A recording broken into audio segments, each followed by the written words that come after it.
Hey guys, welcome back to a new video. I'm Stephanie West. I'm a licensed counselor here in the state of Michigan, and I am owner and operator of In Progress Counseling. I typically don't sit in the space of failure. It's really not something that runs for me.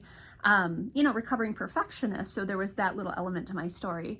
But by and large, most everything where there is a misstep or a letdown or a struggle, typically that's data. That's information on how to do it differently next time. It's an invitation to introspection. It's an invitation into skill building. So I don't typically sit in failure all that often. Now, one of the things I'm working on for 2024 is being more acclimated to outdoors. It's brutal here in Michigan, y'all. It's very tough for me. But one of the ways I'm going to kind of harness more of the lightheartedness of that is I'm going to take up photography.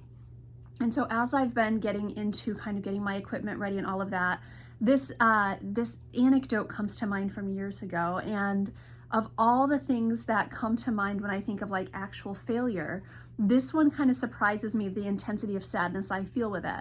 So back in 2005 and 2006, I was working at Walgreens, and I worked in all different departments, so cosmetology and the front service area, but I also worked in the photo lab for quite a while.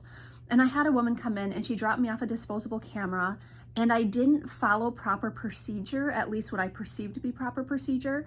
And so I opened up the back of it when we weren't inside the little dark enclosement, and it exposed the film, which means it wrecked whatever was in that panel. Now, the frustration was I was too ignorant to realize that I just wrecked kind of the few frames that the light was exposed to. So that in and of itself was bad enough. But whatever my misperception was, I figured that I had wrecked the whole entire roll. And so I ended up tossing it. And when she came in, I was like, I'm so sorry, that was a me mix-up. And she was devastated. She said those were pictures of my husband who's just been deployed over to, I believe it was Iraq at that time. She said those were the last pictures that he took with his son. And my son is 12 and he's so looking forward to this. I am absolutely devastated. There is nothing I can do to make that situation better. Now, the bummer was on retrospect or on reflection, the big misstep was not going to one of my coworkers and saying, hey, I exposed this, what do I do now? I just assumed, hey, I messed up, and I threw it away and I didn't ask questions. I am not the hero in that story. I am, in fact, probably the villain in that story. And sadly, I don't know how that ended, in the sense that I don't know, did her husband go? Did he return? His place in the son's story. I just know that my immaturity, some of my ignorance, some of my hastiness, I was the villain in that story. I was the one that had ruined the pictures that were this big kind of relational thing that they did in their family, and I messed it up. I can't undo that, right? And so we sit in this tension of, it wasn't malicious, it wasn't on purpose, I didn't set out to do something harmful, yet it was probably very, very painful for them. And there's no apology I could have given that would have made that better.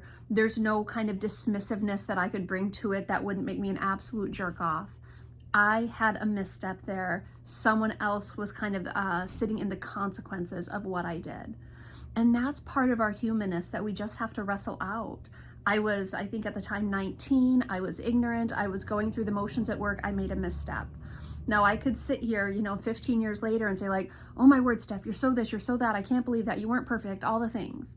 That doesn't move us towards health, nor does it move us towards health to be dismissive and be like, yeah, well, it was just some pictures and they should get over it and it's not a big deal. It's not health either. The healthy place is sitting in that tension and saying, oh, I hate that that's what I contributed to. I understand how I got it. I also understand if they just categorically really, really dislike that photography clerk at Walgreens from 2006. I get that. They have the right to that. I happen to be that person. It's uncomfortable to think about. But health means I sit in that. I understand my humanness. They have the right to be upset about it.